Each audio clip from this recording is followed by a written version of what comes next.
Radio Lomé, il est 12h30 minutes.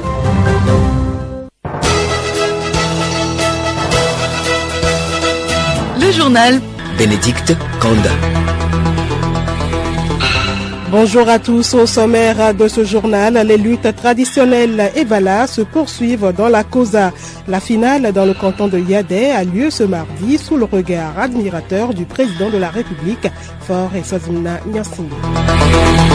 C'est la période des vacances. Élèves et enseignants ont leur moment de répit. Comment mettre ce temps à profit? Élément de réponse dans ce midi 30. Sport à football, Nibombe Daré prend désormais les rênes de la sélection togolaise pour les prochaines années. Il a été désigné suite à l'étude des dossiers du comité de sélection de la FTF.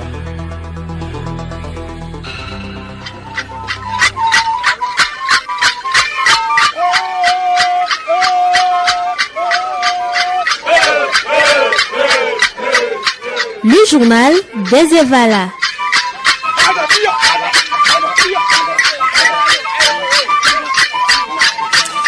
Vous l'avez compris, 4e jour ce mardi des luttes initiatiques Evala dans la préfecture de la Kosa. Ce matin, les luttes ont lieu à Pia Akeyi entre les coalitions Akeyi Lao et Keide Nyamde en présence du chef de l'État Faure Essazimna Nyassingbe. La finale à Yadé a lieu entre les lutteurs de Yadé Haut contre ceux de Yadé Bas. Et pendant que ces luttes se déroulent, d'importantes activités économiques se déroulent autour des arènes. Parmi elles, la vente de la viande de porc. Beaucoup de jeunes se retrouvent dans cette activité économique tant bien que mal. Qu'est-ce qui les motive à s'adonner à un tel commerce? Vivent-ils convenablement des revenus de leurs activités? Alice Berthe Barandao nous dresse le portrait d'un vendeur de la viande de porc dans le canton de Pia.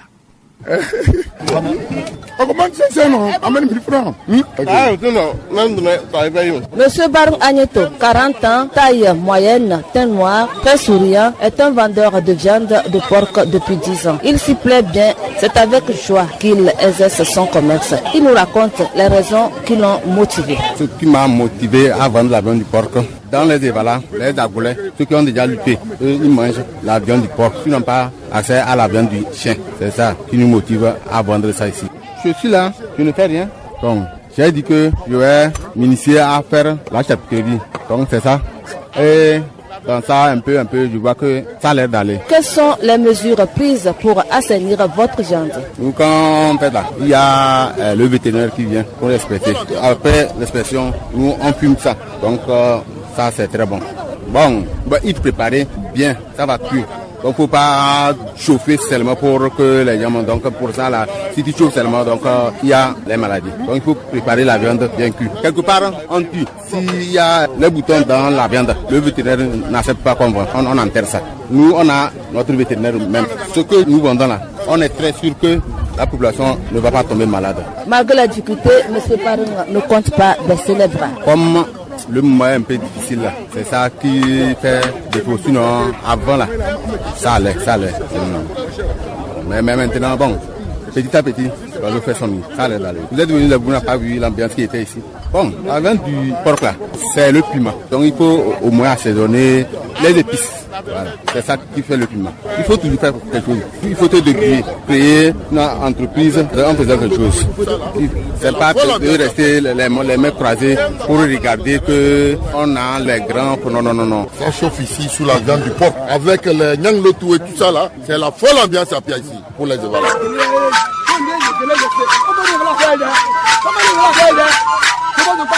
C'était le journal des Evala. Retour à Lomé, le président de l'Assemblée nationale, Kodjo Sevan Tepe Adedje, a reçu ce matin Madame Patricia Scotland. Elle est secrétaire générale du Commonwealth. Les deux personnalités ont échangé sur l'importance du Commonwealth dans le développement des nations dont le Togo. Abiré Lemon. Les discussions ont porté sur des points comme l'indépendance du législatif vis-à-vis de l'exécutif, les avancées réelles en matière de démocratie et la promotion des droits humains. Patricia Scotland au sortir de l'audience. Pour Togo, j'ai eu le grand privilège de rencontrer le président de l'Assemblée nationale et j'ai eu à lui dire que le Togo est à la croisée de chemin, à un moment très important après la réforme constitutionnelle. Nous avions dû échanger, entre autres, sur l'importance d'avoir la séparation de pouvoir. Le Commonwealth fera tout ce qui est en son pouvoir pour aider le pays à réaliser ses aspirations, notamment dans le domaine climatique, par exemple, dans le domaine du commerce, comment légiférer et appliquer les lois dans le pays. Nous voulons également réaliser l'espoir et l'aspiration de tout le peuple togolais et nous allons vous soutenir dans la mesure du possible, notamment à travers les outils dont j'ai parlé. Au sujet particulièrement du Togo, la secrétaire générale du Commonwealth a expliqué les actions du Commonwealth en faveur des jeunes. Scotland. The aspirations of the young people. Au Togo, 65% des jeunes sont âgés de moins de 35 ans. Donc c'est un atout pour le pays. Comment réaliser les aspirations des jeunes dans le pays. Nous avons également pu élaborer un certain nombre de trousses à outils, notamment dans le domaine de la numérisation, de l'intelligence artificielle. Et nous avons même créé ce que nous appelons l'Académie de l'intelligence artificielle, et ce, mise à la disposition de tous les pays membres. Le Togo a officiellement rejoint le Commonwealth le 25 juin 2022 à l'issue du sommet de Kigali. Merci à vous, Abiré Lemo. Également dans l'actualité, ils sont 75 élus consulaires. C'est le résultat des élections organisées par la Chambre de commerce et d'industrie du Togo. Les résultats ont été remis ce matin à Lomé au ministre du Commerce, de l'Artisanat et de la Consommation locale. C'était en présence de plusieurs acteurs impliqués dans ce scrutin. Le compte rendu avec Angèle Ontonji. Cette cérémonie a réuni les responsables du ministère du Commerce ainsi que les membres de la commission électorale consulaire. L'élection s'est déroulée les 30 juin et 12 juillet dernier. Le processus de ce scrutin avec Comment Dendang, président de la commission électorale consulaire. Le processus a commencé par l'inscription des chefs d'entreprise sur la liste électorale. Après, nous avons publié cette liste définitive et après ça, nous avons ouvert les candidatures.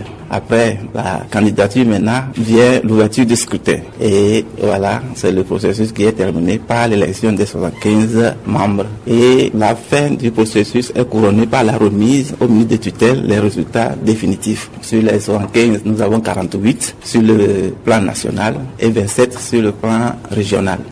La ministre chargée du Commerce, Rose Kaimi-Vedder-Sambiani, a félicité les membres de la commission pour le travail abattu. Elle a également invité les nouveaux élus au travail bien fait. Je tiens à remercier le chef de l'État, son Excellence M. Faure Essozinom Gnassingbé, qui a bien voulu impulser toutes les réformes engagées pour que nous puissions avoir une chambre de commerce dynamique qui puisse répondre aux aspirations et aux attentes du secteur privé togolais. Je tiens également à remercier et à féliciter la commission électorale consulaire pour la qualité du travail qui a été abattu durant tout ce processus. Je tiens également à saluer l'engagement des opérateurs économiques. Le processus électoral n'aurait pu être mené à terme sans leur engagement. Leur engagement dans ce processus, les efforts qui ont été déployés et également les efforts qui ne cessent de déployer au quotidien pour la création d'emplois et de richesses dans notre pays. C'est avec un immense plaisir que je tiens à féliciter les 75 élus consulaires et à les inviter à travailler dans la cohésion pour l'atteinte des objectifs et de la mission de la Chambre consulaire qui sera mise en place. La prochaine étape sera la convocation des nouveaux élus pour leur installation et l'élection de leur bureau. Le journal Bénédicte Kanda. Dans l'actualité internationale en Gambie, les députés ont rejeté hier une proposition de loi qui aurait levé l'interdiction de l'excision et des mutilations génitales féminines, MGF, en vigueur depuis 2015. Après des mois de controverses et de pression internationale, les mutilations génitales féminines restent donc illégales dans le pays. La Gambie fait partie des 10 pays où le taux de MGF est le plus élevé. 73% des femmes et des filles de 15 à 49 ans ont subi cette pratique selon les chiffres de l'UNICEF pour 2024. Présidentielle au Rwanda, le président Paul Kagame est en tête avec 99,15% des voix selon des résultats officiels partiels annoncés hier soir par la commission électorale. Des résultats provisoires complets sont attendus samedi prochain avant la proclamation des résultats définitifs le 27 juillet. Après une réforme constitutionnelle adoptée en 2015, Paul Kagame peut encore diriger le Rwanda pendant 2 mandats de 5 ans jusqu'en 2034. Et puis présidentielle de novembre prochain aux États-Unis, 48 heures après sa tentative d'assassinat samedi dernier lors de son meeting en Pennsylvanie, l'ancien président Donald Trump est apparu hier devant les milliers de délégués en liesse de la convention républicaine à Milwaukee dans le Wisconsin. Ces derniers l'ont officiellement investi candidat à l'élection présidentielle. Également dans l'actualité ce jour, la journée du 16 juillet consacrée aux serpents. Créatures à la fois fascinantes et incomprises, les serpents sont mal aimés de certaines personnes. Il s'agit donc d'apprendre à les connaître et à contrer les idées fausses qui circulent parfois à leur sujet. L'importance des serpents dans l'écosystème avec Juliette Camdet. Les serpents jouent un rôle important dans le maintien d'un écosystème équilibré. Ils sont gages d'un environnement stable et sain. Les serpents se nourrissent de lézards, de rats et des insectes principalement. Ils contribuent à réguler leur population en évitant la pullulation de ces rongeurs, insectes et autres reptiles. Par peur ou méconnaissance, les serpents meurent sous des coups de bâton. Or, leur population a subi un grand déclin. Aujourd'hui, ils font objet de protection, plutôt discrets et calmes. Relativement casanier et oisif, le serpent est très farouche. Cependant, il ne mord que rarement lorsqu'il se sent en danger. Merci à vous, Juliette Camdet. Ce sont les vacances. Enseignants et élèves, bref, le corps éducatif se repose. Comment les élèves doivent-ils mettre à profit leur temps de vacances? Voici quelques idées des citoyens sur le sujet. Je pense que durant ces moments, les enfants doivent vaquer aux loisirs, aux jeux, à la lecture, des romans pour leur culture générale. Et aussi, c'est le moment d'apprendre des métiers qui leur permettront d'acquérir aussi d'autres connaissances. Pendant ces moments, les parents doivent permettre aux enfants de se divertir tout en étant dans un état de sécurité. Les vacances sont données à ceux qui puissent se déstresser, oublier le stress, oublier peut-être que certains même n'ont pas réussi à leurs examens ou compositions. Donc, il faut essayer d'enlever toutes ces idées-là et de s'occuper avec des éléments très importants. Par exemple, suivre une formation et aussi ne pas se donner à des jeux brutaux pendant les vacances. Il y a d'autres enfants qui partent en vacances chez d'autres familles. Donc, à chaque temps, les parents doivent veiller à ce qu'ils puissent les appeler pour l'encadrement de ces enfants-là. Comment veiller sur la santé de ces enfants-là pendant cette période de vacances? Voici à présent les réponses d'un expert sur la question. Gaditor Antoine est administrateur culturel à la direction des examens, concours et certifications à l'OMI. C'est les vacances, on pense que c'est le temps de repos. C'est un temps de repos, certes, mais ce n'est pas une licence absolue pour que les enfants dorment, se réveillent, dorment, mangent, dorment. Non, c'est le moment aussi de un peu de repos, un peu de lecture, un peu de distraction. C'est l'occasion pour ces enfants de se mettre à la disposition de leurs parents, les accompagner, les aider dans les différentes tâches. C'est l'occasion aussi pour ces enfants d'aller, selon leurs besoins, vers la recherche d'activités génératives de revenus qui puissent les aider un peu. Il y a ces activités qui appellent la réflexion, qui appellent les innovations, qui appellent les enfants à réfléchir et créer. Il y a un temps pour le travail, il y a un temps pour le repos. Et selon le niveau, l'âge des enfants, il faut séquencer ces moments des vacances et des activités. Que le parent ne soit pas absent totalement du contrôle des enfants pendant les vacances. Même si je suis au travail, il faut que j'ai un œil sur ce qui se passe à la maison. Il ne faut pas que les enfants soient abandonnés à eux-mêmes, se laissent aller, non. Et certains élèves vont certainement mettre à profit leur temps de vacances pour apprendre les rudiments dans la coiffure. Et justement, parlant de coiffure féminine, pendant des décennies, les normes de beauté dominantes ont dicté que les cheveux lisses, droits et dentés étaient les plus désirables. Cependant, on assiste aujourd'hui à un revirement de tendance majeure. De plus en plus de femmes, notamment d'origine togolaise, choisissent de revendiquer fièrement leurs cheveux naturels, crépus et bouclés. Qu'est-ce qui justifie ce retour des femmes togolaises aux cheveux naturels? Réponse dans ce magazine de Solim Roland Arrêt, présenté par Sibi Lawson. Les cheveux naturels font partie intégrante de l'héritage et de l'identité culturelle des femmes togolaises. Les garder permet de célébrer et de valoriser cette richesse. Madame Dédé, coiffeuse à Agoué, Minamadou. Quand on a les cheveux naturels, on se sent africain. On n'est plus authentique. Puisque les produits, c'est des choses importées et souvent c'est les produits des blancs. Les traitements de défrisage peuvent être dommageables pour la structure et la santé des cheveux à long terme. C'est Fako Akakou, médecin dermatologue. Les constituants des crèmes défrisantes peuvent entraîner une brûlure de la peau. Après avoir appliqué les crèmes sur la tête ou les cheveux, on peut avoir des irritations, une brûlure du cuir chevelu ou avoir une réaction allergique. Les constituants de ces produits défrisants augmentent le risque de développement de certaines maladies. Malgré le revirement vers les cheveux naturels, certaines femmes togolaises préfèrent encore se défriser les cheveux. Les cheveux défrisés sont généralement plus faciles à coiffer, à entretenir et à manipuler que les cheveux naturels crépus.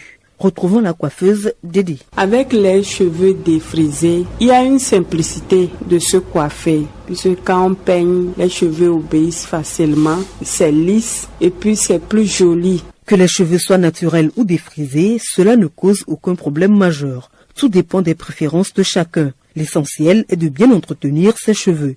Il faut les laver au moins une fois par semaine ou du moins régulièrement. Retrouvons Sefako Akapo. On a besoin de laver les cheveux, les hydrater, les nourrir pour qu'ils soient sains. Pour avoir que ces cheveux soient naturels ou défrisés, il faut les laver ou du moins régulièrement pour les débarrasser des impuretés. Les nourrir avec les produits adaptés, les mieux indiqués pour sa chevelure. Et là, je pense que nos amis les coiffeurs et les coiffeuses sont bien placés pour nous aider à faire de bons choix. Garantir un bon entretien des cheveux exige pour les cheveux naturels l'utilisation des shampoings doux et qui respectent la fibre capillaire. Pour des cheveux défrisés, il faut choisir des produits spécialement conçus pour les cheveux défrisés.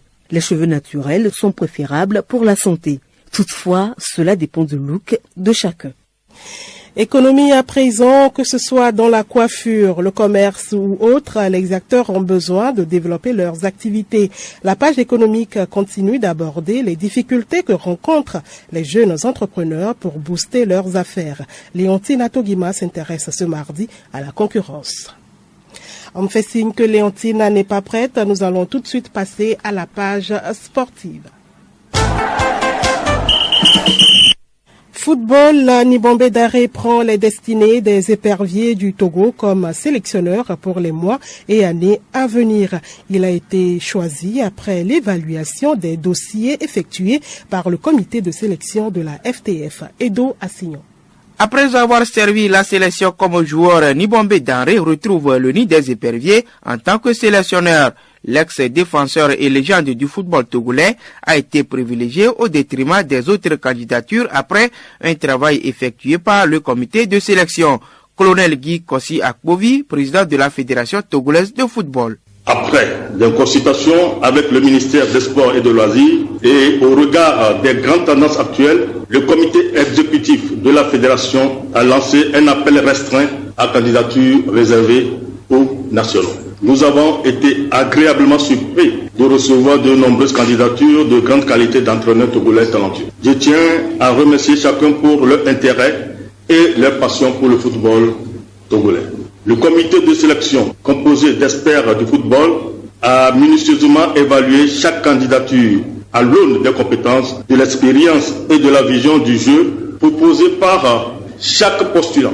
À l'issue de leurs travaux, ils ont établi un classement des candidats par ordre de mérite. Après un compte rendu au ministère des Sports et des Loisirs, et après consultation obligatoire de celui-ci, c'est avec un grand plaisir que je vous annonce que M. Daré Libombe a été choisi par le comité exécutif de la fédération comme nouveau sélectionneur de l'équipe nationale du Togo. Libombe Daré aura pour mission de qualifier les éperviers pour la prochaine Coupe d'Afrique des Nations dont les éliminatoires démarrent en septembre prochain. Il aura également pour tâche de conduire à bon port ses poulains mal en point dans la campagne pour les éliminatoires du Mondial 2026. Doumbé de Mango n'a plus de bureau depuis samedi. Le comité exécutif dirigé par Moussa Mikaela Bamba a démissionné. Cette démission est due aux difficultés financières qu'éprouvent les dirigeants. Cette décision a été prise à l'issue d'une réunion tenue à Lomé. Sous ce bureau, Doumbé de Mango a réussi à accéder à la première division et a terminé à la 11e position à l'issue de la saison 2023-2024. Merci à vous, Edo Assignon. Et cette information insolite fascinante pour clore cette édition, les fourmis sont capables de réaliser des opérations chirurgicales entre elles jusqu'à l'amputation. C'est selon les résultats d'une étude publiée par des chercheurs allemands. Les chercheurs ont pu observer certains comportements atypiques sur des vidéos de fourmis. Ils ont par exemple été témoins d'un groupe d'insectes qui examinait la blessure de l'un de leurs congénères. Des fourmis ont utilisé leur salive pour nettoyer la plaie de manière minutieuse avant d'amputer rapidement le membre par morsure. Et leurs opérations sont particulièrement efficaces. Les scientifiques ont constaté que les fourmis qui ont bénéficié de ces soins avaient un taux de survie situé entre 75 et 95% contre 15 à 40% lorsqu'elles n'étaient pas prises en charge par le groupe. D'après les auteurs de l'étude, seules les fourmis sont capables de telles prouesses chez les animaux. En revanche, d'autres animaux savent faire de l'automédication. Ils peuvent se soigner eux-mêmes avec des herbes.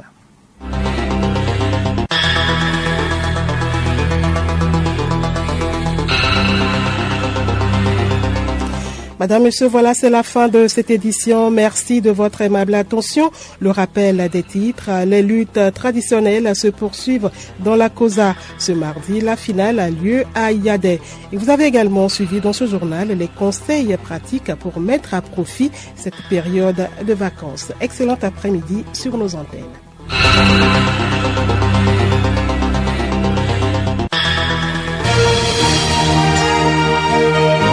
Radio Lomé, boîte postale 434, email radiolomé@radiolomé.tg. radiolomé.tg